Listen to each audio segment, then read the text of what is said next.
And off to the NFC title game we go. I'm Fran Duffy, joined by NFL Film senior producer Greg Cosell. Welcome to the All-22 review presented by the Community College of Philadelphia. The Eagles win 15-10 over the Atlanta Falcons. We've got a ton to break down. Let's get into the first play of our breakdown, a screen pass to Jay Ajayi. And Greg, that screen pass to Jay Ajayi, just one example of many of what was really an outstanding game plan by Doug Peterson and this Eagles offensive coaching staff, really playing to the aggressiveness of that fast flow Atlanta defense. Tell us why. Look, you have to be realistic. What Doug Peterson did was such good coaching, understanding, as you said, the strengths of the defense, but also the strengths and limitations of his own offense. So this was an early play that really showed both. Because what they're going to do here, right there, is Nelson Agholor. He's going to run across in jet motion. And why do they do that? They do that because they want to impact the linebackers. Here particularly, it's Deion Jones, a very fast flow player. You want to mess with his eyes and what he sees, because what this is ultimately going to be, Fran, is a screen back to this side to where Agholor starts from. So this is really well done. Little things like that, the use of motion, and we can run this and you'll see it. Just look at Jones move a little bit, and then you freeze it right about here. Perfect, because what are you trying to do? You need to get him blocked by a much slower offensive lineman. That's Wisniewski. Wisniewski could not block Jones if he was 3 or 4 yards wider to the sideline. Then the play doesn't work. So something as simple as the jet motion across the formation sets up this screen to Ajayi. We can run it, and you'll see not a big gain, 9 yards, 10 yards, but the kind of play that set up the rest of the game offensively, really well done. And just one example, like I said earlier, of what was a masterful game plan from Doug Peterson. Like you said, brilliant. Just kind of chipping away at this Atlanta defense. They knew they weren't going to put up 30, 40 points against this defense. You have to pick your spots, and I thought that the next play that we're going to break down was just another example of that. Great. And that play was a new one, Greg. We haven't seen the Eagles run this play at all this season. Doug Peterson dusting off a nice little tool out of the toolbox. It's 3rd and short. And the Eagles hand the ball off to Nelson Agholor, but really it's all misdirection against, again, a fast flow defensive front seven. This was another great call. 3rd and short, you're just outside the red zone, you want to score a touchdown, which they ended up doing, and what they do here is it's misdirection and deception, really well designed. Something they do a lot, bunch. This is not an abnormal look for the Eagles, correct? They do this a lot. Okay, so there's bunch. And then what you're going to see, though, as part of this, is look at the interior in here. They're going to make this look like it's sort of outside zone going to that side of the field. That's what they're going to do with the interior of the offensive line. And the back, Ajayi here, is going to make it look like almost a toss. It's really outside zone blocking, but it makes it look like a toss. So keep all that in mind as we run this, and we'll show you what happens. So right there, perfect. There's Ajayi, perfect. He's going out to the right. So the play now looks to the defense with the interior of the O-line, which impacts 1 and 2 right here. They're seeing the O-line movement. They're reading through to the back, which is the way linebackers are taught. Everything looks like a toss play, outside zone type to the right. Okay, so now what happens? We get Agholor working back inside on an inside handoff right through here. Great use of misdirection, deception, playing with the eyes of a fast flow linebacking core. Let's run the play. You'll see exactly how this works. Deion Jones had no idea what happened. He was totally out of position, playing the run look to the right. Great, great use of misdirection and deception. You see that on Friday Night Lights. Like, that's a high school football play. That's a great call. 3rd and short. Look, Doug understood he did not want to put too much in the hands of Nick Foles in these kinds of situations. You're just outside the red zone. You know you have a field goal if needed, so you're still trying to get a 1st down, and you run this play really well done. So those plays lead now to a LeGarrette Blount touchdown on 4th and short, make it 6-3. Missed extra point there by Jake Elliott, 6-3 Eagles. So, Greg, it was a little bit of a sloppy first half for the Eagles. They go into the locker room at halftime, down 10-9, put the ball on the ground 4 times, 3 times on offense, 1 on special teams. The Falcons' only touchdown came on an 18-yard drive, which was a result of that 1 turnover on special teams. So not a really clean first half, but the Falcons get the football. They're driving, multiple 3rd down conversions, and the Eagles get a clutch 3rd down stop off this sack by Nigel Bradham, but it starts with an impact on one of the best players on defense. Yeah, and we've talked about one of the main fronts for the Eagles in their sub packages on third down. 2 wide 9s and 2-3 techniques, okay? And the critical 3 technique here is Fletcher Cox. So why don't you clear it, and just so we can then point out Fletcher Cox so people know he's there. And the reason that's important is because of how the Falcons choose to block this with their O-line. They are blocking with the center sliding to Cox. So really the way the Falcons are blocking this is they have 5 offensive linemen to block the 4 defensive linemen. And here's Nigel Bradham, a linebacker. He will be the 5th rusher, making it a blitz. But he will not be picked up by the offensive line. He will be picked up by the back right here, Freeman. So let's clear this and show what happens. So you see the slide by Mack. He is not stop right perfect. He's not interested in Bradham. That's not his responsibility. He was going to Cox because Cox is such a good rusher, and quite honestly, the Falcons guards over the last month or 2 of the season did not block particularly well one-on-one in pass protection.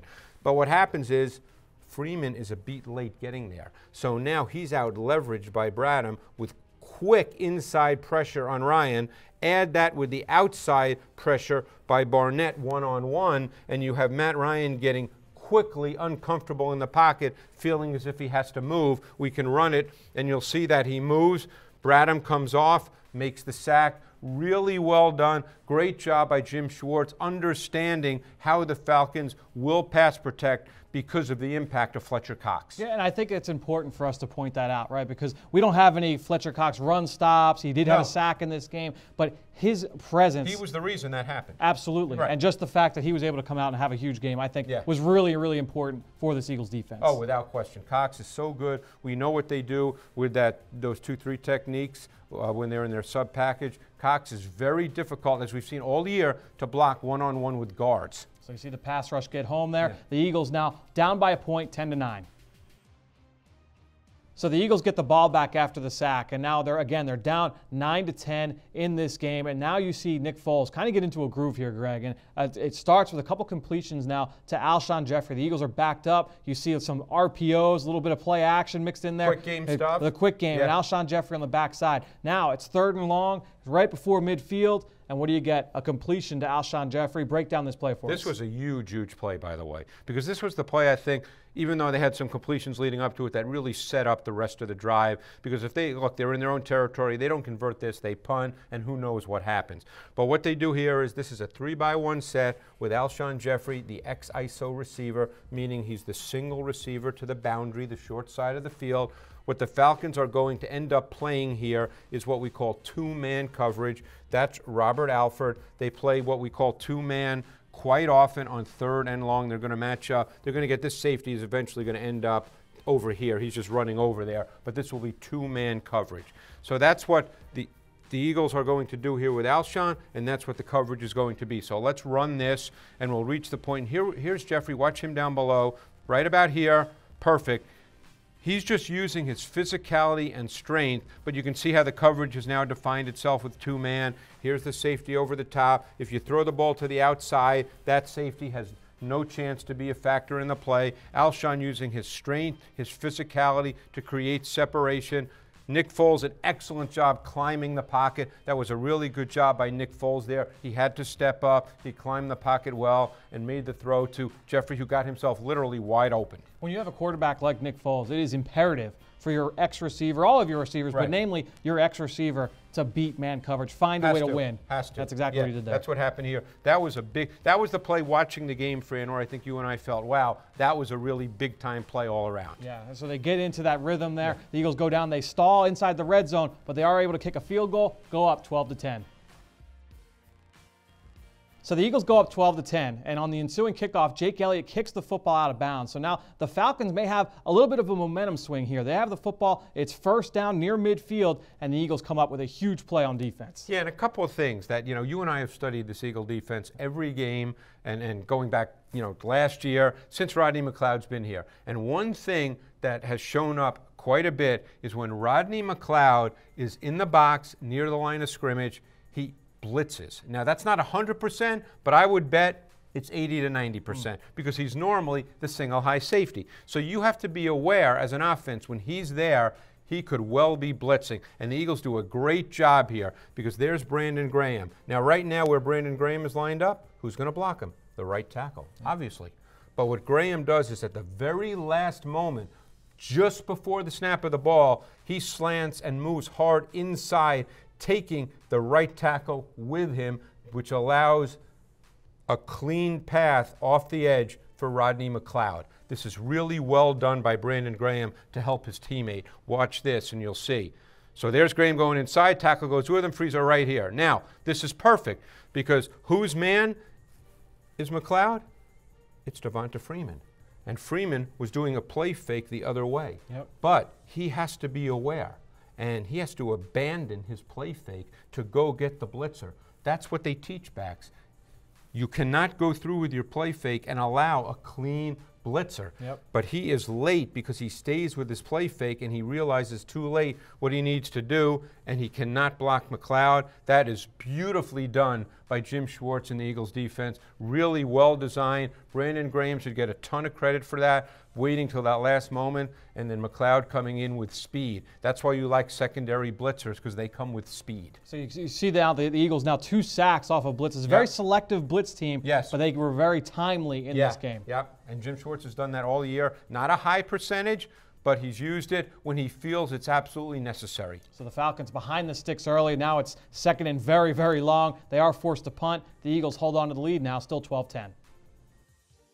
So the Eagles get the football back now, Greg, and this is a really important drive because they're up 12-10. It'd be really nice to get some points here and really widen the gap between these two teams. And what do you go with on third down? Another screen pass. We broke down one earlier in the game. They get another one here in a clutch situation. Yeah, and this was absolutely critical because you want to make it a situation where the Falcons have to score a touchdown. Yeah. The only time they scored was an 18-yard drive off a turnover. So what they do here is they run that screen, as you said, and the 2 key players to watch here are Stefan Wisniewski, the left guard, and Jason Kelce. And Kelce actually gets out first. The reason he gets out first is he's uncovered. Wisniewski has to at least react right here. He can't immediately leave. So that's why Kelce actually gets out first. So let's see it, and we'll show you how that works. You can see it right here. See, Wisniewski just has to take a second there. And right about here, that is perfect. And that is, hey, keep in mind, that's Deion Jones. He's one of the most athletic, stacked linebackers in the game. And for Kelce to get up on him, and of course, Kelce may be one of the most athletic centers in the league, but that's still a little bit of an athletic mismatch, Jones being a better athlete. So this is an unbelievably good job by Jason Kelce. And then let's not forget Wisniewski here, who comes, now he has further to go, and he does an outstanding job as well. So keep your eye on both those players as we run this. This is really, really well done. Wisniewski actually gets 2. Really nicely done. A big gain here. Really brings them down very close to field goal range, and then they end up kicking a field goal to make it 15-10. But the screen game was so important, as was the quick game. A lot of defined throws for Nick Foles, getting the ball out of his hands. Really a nice job by Doug Peterson, understanding how he wanted to play offense. They did a really nice job. Yeah, I agree. It was a really just, again, an outstanding game plan from Doug Peterson and the rest of this offensive coaching staff. They march down into the low red zone. They kick a field goal. They go up 15-10. The final score because of this 4th down play. And that 4th down play, Greg, came at the end of a very, very stressful drive. The Falcons get the football. They march down the field. It's 4th and goal inside the 5-yard line. And now you're in a situation where, and a lot of people will say, it's not the X's and O's, but it's the Jimmies and Joes when it comes down to these clutch situations on the goal line, 4th down. Yeah, it's my old friend Sam Martigliano, the old coach of the Cleveland Browns, used to say in these situations, you think players, not plays. Same concept that you just said about Jimmies and Joes, not X's and O's. So what did the Falcons do? They thought Julio Jones right here. It didn't matter who he was matched up against in their mind. This happened to be Jalen Mills. So what they were going to do was they're going to roll Matt Ryan out, which of course cuts the field right in half. There's only one receiver you could possibly throw the ball to here on this design play because they thought Julio Jones was going to run up the field and then cut back sharply to the pylon, and they'd have a matchup that they loved. Matt Ryan would make a throw to Julio, and they'd win the game. That was what they thought. We can run it and see what happens. So you can see that Matt Ryan will roll out to his right. He's looking. There's only one person he can look for, and that's Julio here. He's looking, and you see Julio, and he slips. So right now, Matt Ryan has absolutely nothing to do with the football because there's really no other concept involved except for the one-on-one with Julio Jones. And so the defense comes up big now. 4th and goal on the goal line. They get the stop. Eagles win 15-10. Just an outstanding win. Yes, they did, and we were certain that was going to happen exactly that way. Exactly how we drew it up. Yeah, exactly. No, it was an outstanding win, and now we all sit and wait for the end of this Minnesota Vikings New Orleans Saints game. We'll have more on who the Eagles will face in the NFC title game all week here on PhiladelphiaEagles.com. Tune in. Thanks for watching us here on the All-22 Review presented by the Community College of Philadelphia.